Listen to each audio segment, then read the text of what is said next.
Muy buenas tardes a todos los seguidores del canal de Terra Mirabile, esa tierra maravillosa donde encontramos personas sabias que nos hacen entender mejor lo que nos rodea, valorarlo, protegerlo y sentir sobre todo curiosidad para ampliar nuestros conocimientos. En este caso, aunque es sobradamente conocido en el ámbito en el que vamos a hablar con Eduardo Martínez de Pisón. Le doy la bienvenida cordialmente y le invito a que haga una pequeña presentación de sí mismo, que se autopresente. Buenos días o buenas tardes. Hola, ¿qué tal? Muy bien. Bueno, me autopresento, soy Eduardo Martínez de Pisón, he sido toda mi vida profesor de geografía, lo he sido en todos los niveles educativos, en la enseñanza de media y en la enseñanza universitaria. Estoy jubilado, soy sin embargo todavía geógrafo porque eso lo llevo metido en la sangre y entonces no he parado. Me ha gustado siempre mucho andar, caminar, estar en la naturaleza y sobre todo en la naturaleza de las montañas, pero no exclusivamente, pero sobre todo en las montañas. Me siento en ese sentido también montañero. He escrito mucho, quizá demasiado, y bueno, pues aquí estoy para hablar de lo que queráis. Muy bien. Pues nosotros, aunque sabemos que puedes hablar de muchas cosas, nos da gusto, mucho gusto, hablar de montañas contigo. Y la primera cuestión que quiero plantear es al oyente, al que nunca se ha fijado o se ha fijado de alguna manera superficial en el sistema central, en estas sierras maravillosas que están cercanas a muchas personas que viven, por ejemplo, en Madrid, en ciudades muy populosas. eh, la identidad paisajística de toda la sierra del sistema central, de esta cadena montañosa, no solamente es la biología, la geología, la biodiversidad y los espacios naturales, el turismo y los sitios bonitos y donde comer bien. Hay detrás muchísimo paisaje en el sentido más amplio de la palabra. ¿Podrías dar unas pinceladas? Porque obviamente si tienes libros de muchísimas páginas hablando de ello, dar unas pinceladas para que el que nos escuche diga, oye, pues es verdad, es que la sierra es algo más que solo pinos, árboles y rocas. Bueno, el sistema central es muy grande porque llega desde Portugal hasta prácticamente la Sierra de Ayllón. Entonces, tiene como muchos eslabones la cadena y tiene modalidades muy diferentes a lo largo de toda esa extensión muy grande que podríamos llamar de oeste a este, ¿no? Empieza con la Sierra de la Estrella a ser formidable, en Portugal muy oceánica, luego sigue siendo muy alta y encrespada en Gredos, es muy maravillosa la topografía de Gredos, la escultura de la montaña. Después se vuelve suave y elegante en la Sierra de Guadarrama y acaba con una sierra misteriosa, que es la Sierra de Ayllón, que es una sierra, toda ella metida en el corazón de la península, es decir, con elementos que vienen del sur y elementos que vienen del norte. Es toda ella, con diversos modos, un lugar de reunión de muchos elementos que pueden ser, desde el punto de vista natural, climático, vegetal, etcétera, distintos, pero también desde el punto de vista humano, las sierras que están cerca de Salamanca o cerca de Béjar, la sierra que está cerca de Segovia, la sierra que está cerca de Madrid, van incorporando modalidades que son históricas, porque la sierra, toda ella, ha sido un muro, ha sido un obstáculo entre la meseta norte y la sur, que han sido el corazón de España. Entonces no tiene nada de particular que alrededor del Guadarrama esté el Escorial, esté la Granja, esté el Palacio de Río Frío, esté el Monasterio del Paular. No tiene nada de particular, que eso no ocurre en otras montañas españolas porque están más retiradas. Es cierto que están en su pie, pero están ahí y son una especie como de eh, baluarte que está diciendo yo también soy cultura. Y luego la Sierra de Guadarrama, desde el punto de vista de cultural, pero especialmente la Sierra de Guadarrama, ha sido, al estar cerca de Madrid y cerca de Segovia, pero sobre todo de Madrid, un objeto de culto, de amor, de cariño hacia la montaña, posiblemente que no se encuentra en el resto de España a lo largo del tiempo. Es decir, a lo largo de los siglos, desde el arcipreste de Ita, desde la Edad Media, el Renacimiento, el Barroco, el Romanticismo, hasta la institución libre de enseñanza y hoy mismo. Entonces, la sierra está impregnada de los valores y de las miradas y de las proyecciones que los hombres han dado sobre ella, y es todo eso. Es decir, no se puede entender la sierra sin toda esa carga de pintores, de literatos, de filósofos que hay detrás. Y había un poeta francés que decía que cuando los paisajes son descritos por un escritor, no se sabe cómo, los paisajes se enteran y leen a los escritores. Entonces da la impresión de que el paisaje también te está mirando, de que el paisaje se ha enterado, de que la gente culta, Lope de Vega o la pintura de Goya o Velázquez, han estado atentos a esa montaña y la han retratado. Y entonces es que hay que pensar que la Sierra de Guadarrama está representada de forma magnífica por Velázquez en el Museo del Prado, que eso son valores que también revierten de alguna manera cualificando lo que es la montaña, o que Unamuno escribió sobre Gredos. En fin, me estoy extendiendo quizá demasiado, pero es que la naturaleza está acompañada y a veces hasta resaltada por toda esa carga cultural en el tiempo, y eso es imprescindible saberlo. No solamente no te has extendido mucho, sino que has hecho un ejercicio de concreción que te agradezco, porque yo estaría 10 horas escuchándote, pero seguro que muchos no, porque ahora se prima lo inmediato en este mundo tan rápido que vivimos. Pero desde luego, magistral. Como arranque, me ha parecido ese recorrido poético de el misterio al final y al comienzo y esas altitudes. A mí ese trozo me ha parecido alucinante. Ahora, lo que quiero es comentar una cosa que siempre he pensado. Cuando nosotros sacamos la revista Sistema Central hace 5 años, pensábamos que el común de las gentes tenía claro que el Sistema Central era una cadena montañosa y que tenía identidad propia, pero luego nos dimos cuenta de que, a diferencia de si tú sacas una revista que se llama Pirineos o Cordillera Cantábrica, todo el mundo en su imaginario tiene muy claro lo cantábrico, lo pirenaico, o si hablas de los Alpes, lo alpino, pero no hay, y no sé por qué, una sensación de unidad en una cadena que no tiene interrupciones prácticamente, que es una verdadera cadena compacta y que guarda muchos, esos eslabones tienen muchas cosas en común, mucha historia en común o mucho paisaje en común. ¿Por qué crees que no hay esa sensación de sistema central y que cuando hablas a la gente, sobre todo los más jovenzuelos del sistema central, se te quedan como, ¿qué es eso del sistema central? Dice, el sistema central de España, pero no, parece como que le falta relevancia o le falta caché. Cuéntanos por qué, desde tu punto de vista, no se habla más del sistema central y sí se habla de Gredos, de no sé qué, pero el sistema central es que es una cadena montañosa preciosa en su completitud. Es fácil saber por qué se habla de Pirineos o de la Cordillera Cantábrica o de la Ibérica, más que por qué no se habla del sistema central. Yo creo que se debe fundamentalmente a que ha habido una gran influencia de la cultura alpina extranjera a través de los pirineístas que creían que el Pirineo se prolongaba hasta Galicia. Entonces lo cultivaron y lo llevaron a las prensas, a las imprentas de todo el mundo a través de la cultura francesa, que es un escaparate magnífico de la cultura mundial y de la cultura europea, cosa que no nos ocurre en otros lados. Pero en cambio, el sistema central no llegó esa onda europeísta, podríamos decir, de forma por lo menos suficiente en el siglo XVIII y en el siglo XIX. Es decir, con Rousseau en los Alpes, o con Senancour en los Alpes, o con el romanticismo en Alemania, ¿no? Entonces, la cordillera quedó un poco al margen, eso es por un lado. Por otro, Sierra Nevada tuvo la llegada de los extranjeros que hacían el viaje buscando lo exótico de Andalucía. Y entonces la llegada a Granada, la llegada a la Alhambra, la llegada, en fin, a toda Andalucía, a Córdoba, en fin, etc. Entonces se benefició también, igual, pero de otra manera distinta, pero igual en Europa, aunque de forma diferente, de ese europeísmo.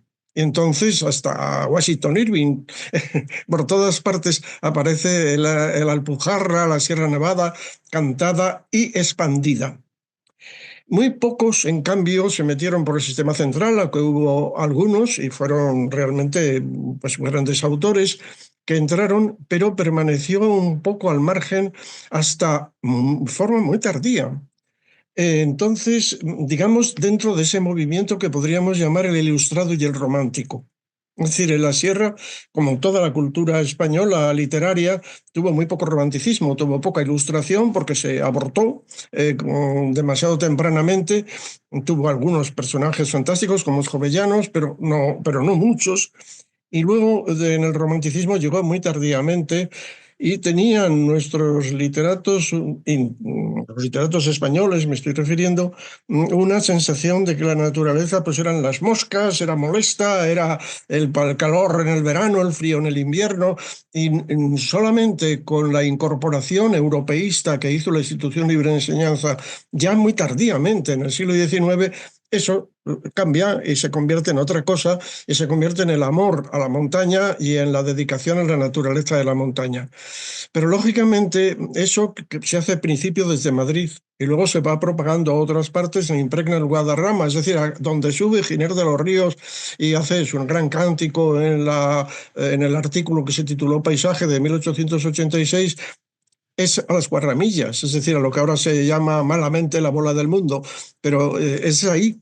Entonces, incluso se ha hablado de una manera equívoca de la Sierra de Madrid y de la Sierra de Segovia, cuando realmente es la Sierra de Guadarrama, es todo una unidad perfecta que tiene diversas vertientes. Entonces, se ha concentrado en la Sierra de Guadarrama y Gredos era la sierra difícil y lejana. Y no te quiero decir más allá. Más lejos, eso se convertía en lugares prácticamente inaccesibles. Y por otro lado, Portugal no daba pie a tener a participar en ese ambiente de carácter cultural, con lo cual la Sierra de la Estrella pasaba prácticamente desapercibida. Así que la unidad de lo que es la Sierra de Guadarrama, porque estaba concentrada la cultura aquí, sí que se obtenía, aunque mediatizada por esas ideas de Segovia y de Madrid. Pero en cambio el resto es tan difícil llegar a Gredos, era tan complicado que casi era tan complicado como llegar a Picos de Europa. Me estoy refiriendo desde el propio Madrid. Para Ávila no, evidentemente, pero la capacidad que tenía Ávila de difundir su propia sierra, entonces la conexión que existe en la realidad pues no estaba realizada fundamentalmente, digamos, en el ámbito de la cultura. Yo creo que es la clave que permite esta disociación. Y entonces, Guadarrama era lo próximo, ya te digo, Gredos lo remoto y así sucesivamente. Y eso ha modificado un hecho que efectivamente desde el punto de vista fisiográfico, geográfico, naturalístico, es totalmente claro, que son modalidades que va tomando la sierra conforme las vértebras de esa sierra se van haciendo cada vez más occidentales y llegan hasta los paisajes, ya digo, atlánticos, que están en la zona de Portugal, ¿no? Y la zona más seca, como puede ser la Sierra de Guadarrama, aunque, bueno, también es una excepción dentro de lo que son las llanuras del sur y las llanuras del norte, es decir, dentro de lo que son las campiñas de Segovia y las campiñas de Madrid, la Sierra de Guadarrama está mucho más unida a sus vértebras occidentales que a esas mismas campiñas a las cuales se remite la Sierra de Segovia, la Sierra de Madrid, ¿no? No tiene, son como posesiones urbanas, de mentalidad urbana que se proyectan y parece que van a pillar su propia sierra, ¿no? Y eso es difícil de argumentar, pero sobre todo crea complicaciones. La primera complicación es que la Sierra de Guadarrama no tenía personalidad como tal. La personalidad política o administrativa, porque estaba dividida, además troceada por provincias, y además el sistema central carecía de ese concepto de unidad que antes tú has manejado muy claramente. Claro, es un concepto de unidad perfecto y clarísimo, pero carecía de él. Esa sería posiblemente la razón por la cual, desde el punto de vista de la naturaleza, los naturalistas siempre lo han visto, pero desde el punto de vista de la cultura no ha sido así, y de la cultura popular tampoco. Correcto. Nosotros por eso quisimos ponerle el nombre de Sistema Central a la revista, para hacer un pequeño y tímido arranque de vamos a unir la sierra, todo el sistema, para darle un poco de protagonismo como conjunto. Antes te comentaba, al preparar la entrevista, cuando nos hemos conocido, que hace poco en un documental, luego lo he ampliado con más información, escuché una historia que me gustó, me pareció bastante inspiradora. Un grupo, un elenco de expertos en el finales del siglo XIX fueron comandados por Ferdinand Hayden, un explorador, pues también un sabio, una persona que sabía de muchas materias, un aventurero, un explorador. Fueron a lo que actualmente es el Parque Nacional de Yellowstone, esa zona de Estados Unidos increíble en las rocosas, con el objeto y con la misión que le puso el gobierno norteamericano de valorar toda la potencia económica, mineralógica y de explotación de recursos de toda esa zona. Después de 3 meses recorriéndolo con los medios de entonces, con mulas, con fríos intensos, con las vicisitudes que podía llevar una expedición de aquellas características en aquellos tiempos, que no había más que naturaleza salvaje, no había prácticamente algún trampero y algunos indios, o sea, era una zona muy salvaje. La belleza de aquellos parajes inspiraron a Haydn para que convirtiera ese viaje exploratorio de recursos materiales en un viaje hacia la belleza, hacia el patrimonio cultural, hacia el patrimonio de la humanidad de un paisaje, del paisaje de Yellowstone, que ahora, a día de hoy, gracias a esa reconversión que tuvo, aquella luz que vio, defendió ante el gobierno de Estados Unidos la protección y se estableció el primer parque nacional del mundo, que es el actual Parque Nacional de Yellowstone, y el ecosistema de Yellowstone, que engloba una inmensa cantidad de terreno, es todo protegido y es un ejemplo de conservación mundial. Quiero ir a la figura de Haydn. ¿Necesita nuestra geografía, nuestra naturaleza, nuestros paisajes más Haydns, más sabios, personas que sepan transmitir a los demás, tanto a los gobiernos como a sus conciudadanos, la idea de proteger los espacios y no verlos solo como algo que se explota, sino algo que es por sí mismo de un enorme valor? No sé si Sí. me explico. Eh, mm, Cuando se hace el Parque Nacional de Yellowstone, se toma una decisión que es una modalidad civilizada de posesión de un terreno que se consideraba salvaje. Los americanos del norte tenían un enorme territorio por delante que colonizar, pero lo estaban colonizando. Y era una modalidad de colonización, es decir, no era dejarlo aparte, sino que era la manera civilizada de colonizar la naturaleza. Y se hace de ese modo cambiando lo que eran los modos más bárbaros o más pragmáticos de la entrada de los colonos para meter ganado o para meter agricultores y ocupar las tierras que podían estar en manos de los indios o ser tierras desocupadas, salvajes. Y entonces para llegar al final al Pacífico. Entonces, en esa transición entra otra modalidad que se apoya en toda una cultura que eran los trascendentalistas, una filosofía que había detrás en Norteamérica, que tenían además un amor extraordinario por las montañas, pero que se plasmaba no solamente en la filosofía, sino en literatura, en viajes, en excursiones como las de John Muir, en pintura como la escuela del río Hudson, que llevaban a pintar icebergs en las latitudes altas de los mares americanos. Entonces, por todos los lados había unas vertientes que muy minoritariamente también las había en España, pero eran muy importantes, pero aunque eran muy minoritarias. Pero había una vertiente que no era solo la vertiente de la posesión de los mineros que van a la fiebre del oro, o de los cowboys, había otro modo de entrar. Y entonces hicieron un reparto en ese inmenso territorio de terrenos también de gran extensión, como puede ser el caso de Yosemite o ya puede ser el caso de Yellowstone, de territorios enormes, para dedicarlos al pueblo americano, pero como conservación de lo que era la maravilla de la vida salvaje. Quiero decir que fructificó allí un romanticismo de origen europeo y un amor a la montaña también de origen alpino, porque John Muir era europeo, por ejemplo, ¿no?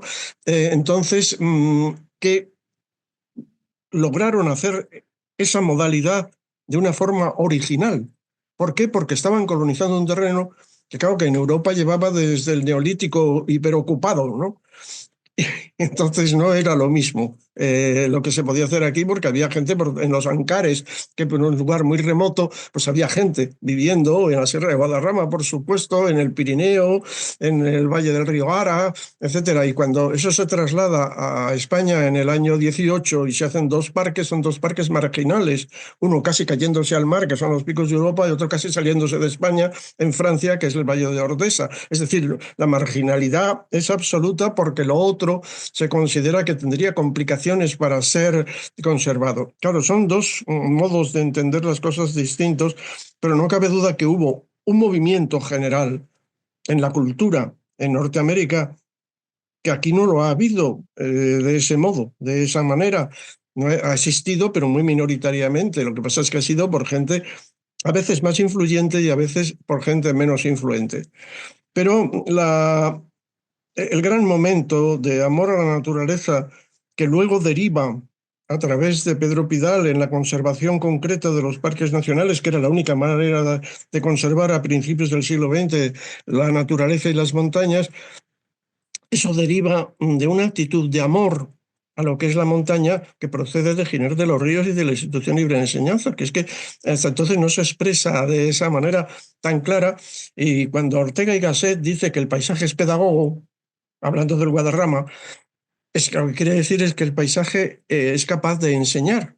Por eso decía que eran gente pocos, pero eran muy influyentes. Entonces había filósofos que paseaban la sierra, porque a Ortega y Gasset se le ocurrió lo de yo soy yo y mi circunstancia paseando por el Escorial, por el bosque de la Herrería, concretamente.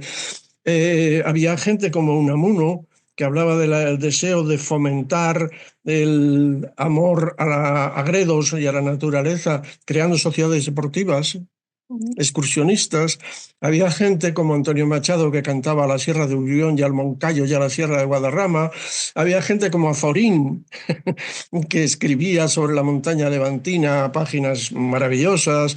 Y entonces eso creaba una especie como de eco cultural, social, que impregnaba a la gente y que hacía mirar de otro modo a la montaña. Y había los ingenieros de montes, y había los naturalistas, y todos formaron un concierto que determinó el principio de los sitios naturales de interés nacional en la Sierra de Guadarrama y los parques nacionales en general, vamos, pero aplicados a la totalidad del país, que estaban en esos dos puntos, en Picos de Europa y en el Guadarrama.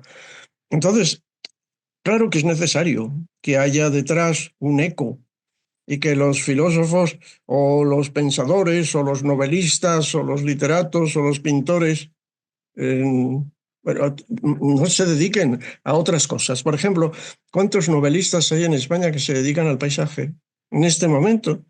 Es que muy pocos, contados, llamazares prácticamente. Después de Delibes, muy pocos. Entonces, no hay detrás un soporte, diríamos, literario. Hay pintores como Alessandro Tallana que pintan la Sierra de Guadarrama y hay otros, ¿verdad? Pero no hay ese movimiento paisajístico generalizado que hubo en otro momento y que dio pie a la existencia de que eso que había ocurrido en Yellowstone se trasladara a un país como España, que pagaba por cazar un lobo si presentabas las orejas en el gobierno civil y te pagaban unas pesetas. Entonces eso no, fue difícil, muy difícil hacerlo, pero de todas maneras lo hicieron porque había ese eco, ¿no? Y yo creo que hoy en día hay que hacerlo. Y entonces cuando es irrebatible que geólogos o ecólogos o botánicos se dedican a sus cosas, o los geógrafos nos dedicamos a las nuestras, hay que hacerlo bien, hay que hacerlo especialistas, muy rigurosos, con gran conocimiento de lo que hay, porque con eso se avanza el conocimiento, se avanza el saber, se avanza la ciencia, pero también hay que inculcarlo en la sociedad. Es decir, hay que salir a la calle, salir a la Plaza Mayor y predicar. No queda más remedio que hacerlo, porque hay que convencer y hay que argumentar de cara a la jerarquía y de cara a lo que es la recepción de una sociedad, el pueblo, hay que argumentar los valores que tenemos y no se puede solamente ir y prohibir o dejar, no, hay que convencer y hay que mostrar lo que son esas calidades y hay que hacerlo de una manera, digamos, a veces incluso hasta poética. No queda más remedio. Es decir, hay que producir una complicidad entre unos y otros. Y el pragmatismo de los tiempos que corren, siempre habéis sido gente pragmática, pero los tiempos que corren es un obstáculo para que esto se propague.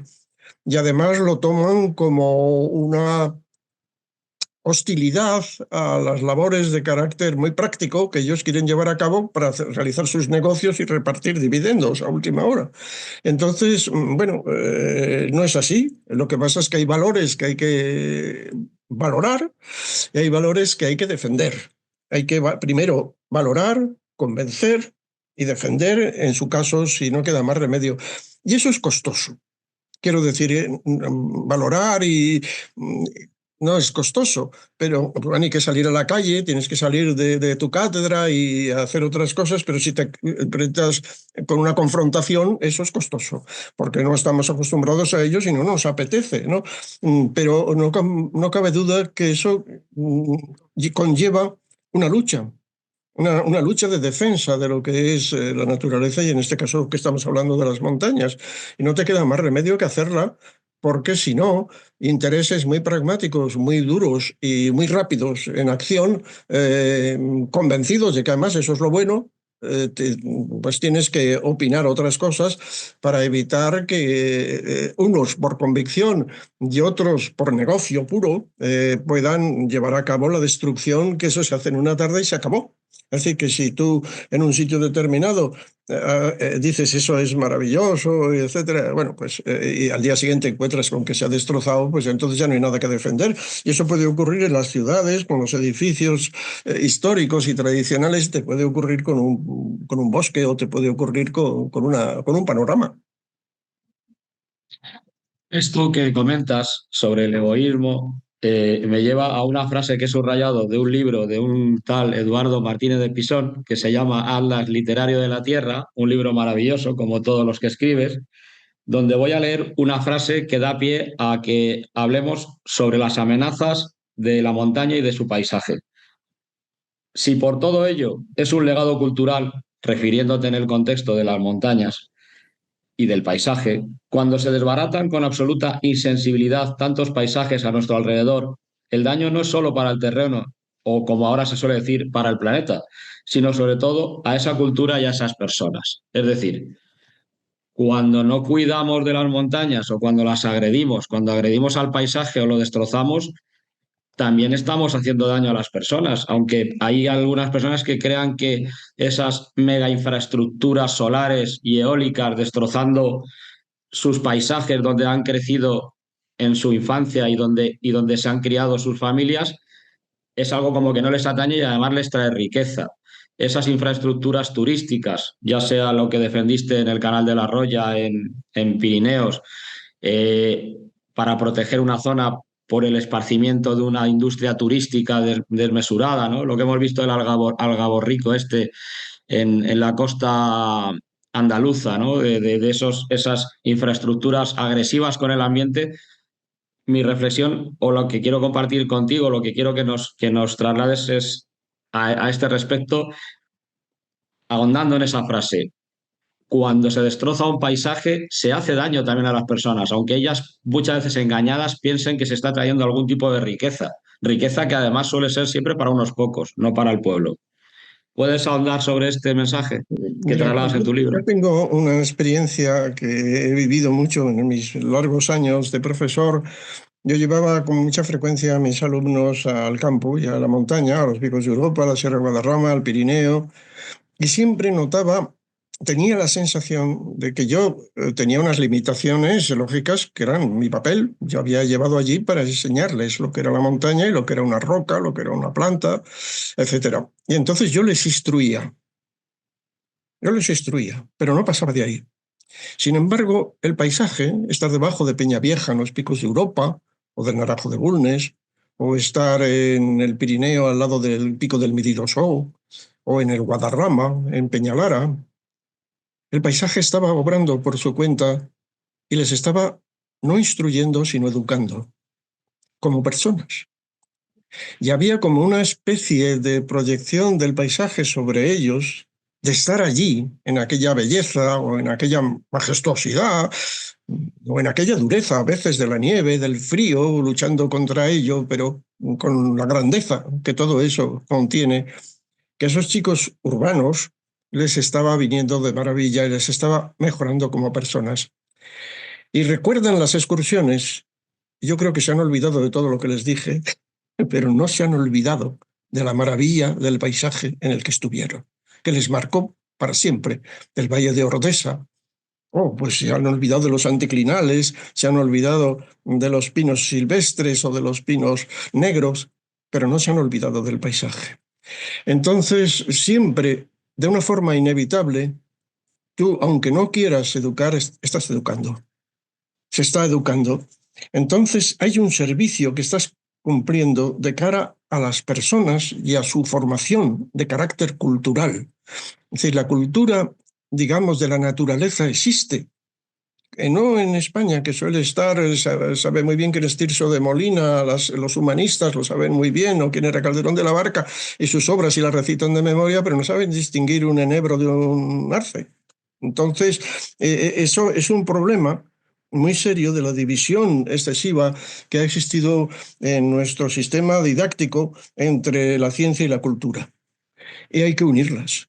Y hay una cultura de los aspectos naturalísticos perfectamente clara en la cual han vivido de una forma totalmente espontánea muchísimos europeos, incluso en la actualidad, y sigue siendo así. Esto es la realidad. Entonces, se hace un daño a la cultura si tú haces un daño a la naturaleza. Y se hace un daño a las personas que a través de la naturaleza están insertas en esa cultura escrita con K, si quieres, con palabras y con letras mayúsculas. Entonces, eso es el modo de ser, lo que se ha educado, es el espíritu, a última hora, de esas personas a lo que se está haciendo daño. Y la prueba es que cuando se meten máquinas en la naturaleza y se meten modos de tipo turístico, mecánico, etcétera, urbanos, esos espíritus huyen, las hadas se marchan, los gnomos desaparecen del sitio y se van a otro. Y entonces ese canal, ese valle, ese risco, queda totalmente vulgarizado. Y además porque las cosas hay que obtenerlas con un cierto nivel de esfuerzo y de convivencia con la naturaleza, ¿no?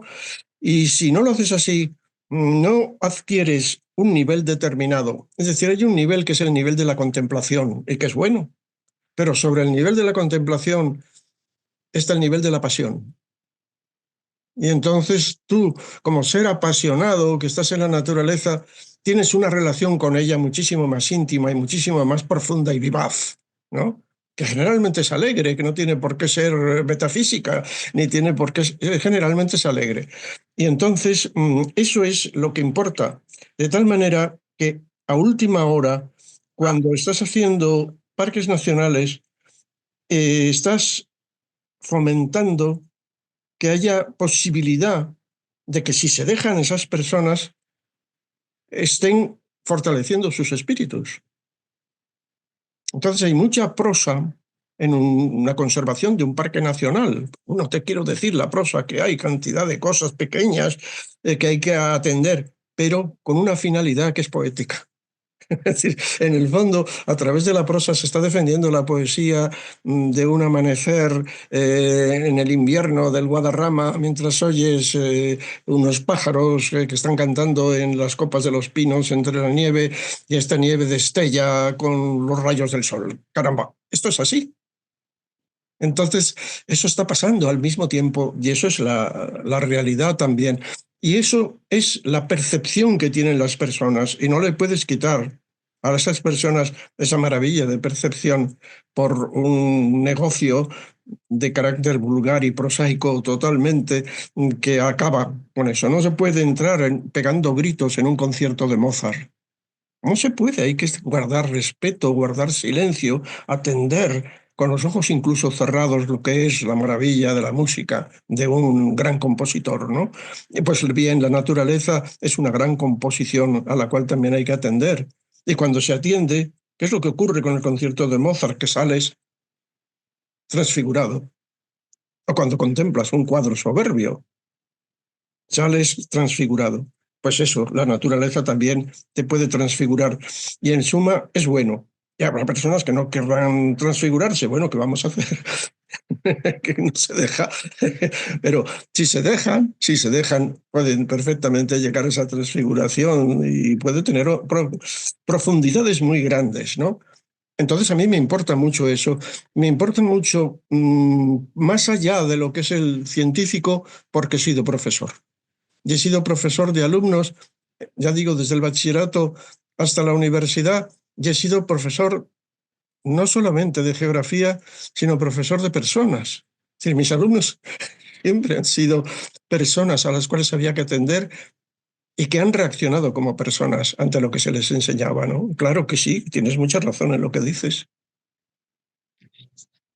Pues, sinceramente, magistral explicación, esa transfiguración que ha de sentir cada vez más gente para defender nuestro patrimonio natural, nuestros paisajes, nuestra cultura y nuestra naturaleza. Quería cerrar, porque lo hago siempre con todos los invitados al canal, con dos mensajes contundentes, si es posible, breves, no es necesario, pero contundentes sí. Uno sería a la administración para que conserve de manera valiente y fehaciente nuestro patrimonio natural, no se deje mmm, eclipsar por los cantos de sirena de las economías verdes, de las economías azules, de las economías del tipo que sean, sino que vaya a la defensa de lo que para que hemos elegido que gobiernen, que es para que administren no solamente los bienes materiales, económicos y de renta, sino también nuestro enorme y gigantesco patrimonio cultural y natural. Ese sería un mensaje que a todos los invitados se lo pido, da igual desde qué ámbito lo digan. Y el otro sería un mensaje a la persona que nos oye. ¿Qué le dirías a alguien que no se ha parado nunca a valorar un paisaje o no le ha ocupado mucho rato de su tiempo y de sus inquietudes para que reflexionara sobre ello? Si quieres, empezamos por la administración y luego das paso al mensaje al ciudadano. Siéntete libre para ser lo contundente que consideres o lo poético que te pida el cuerpo. Bueno, lo primero que diría en la administración es que se dejen influir, que escuchen, que atiendan las razones de personas que no buscan nada de tipo personal, al revés, que se están sacrificando muchas veces en haciendo la defensa de la naturaleza, ¿no? Y la defensa de las montañas, y que no les vean como seres enemigos de sus proyectos pragmáticos, y que se abran, digamos, a estos aspectos culturales y a estos aspectos de mayor profundidad, que se dejen influir, que nos escuchen, cosa que no pasa, o pasa muy raramente. Es muy difícil encontrar que pase. En cambio, que te vean con una cierta prevención porque sus planes de hacer de grandes parques eólicos o construcciones para la industria del esquí o urbanizaciones por todos los lados les suenan a maravilla, las campanillas les suenan bien y te ven como una especie de impedimento de todo eso y entonces obstaculizan todo lo posible, lo que tú puedas decir. Que no tengan miedo, que nosotros somos personas que estamos defendiendo lo que es un bien común y lo que es un bien para todos y para siempre. Que eso que se trata de eso. En fin, que no nos tengan temor, que nos quieran un poco, aunque sea solo verdaderamente para escucharnos, ¿no? Pero si empiezan por tener un rechazo y por en cambio ver como bueno la barbaridad que se está haciendo o que ellos la impulsan o incluso que la fomentan económicamente, pues entonces estamos aviados, se convierte aquello en una imposibilidad de coloquio.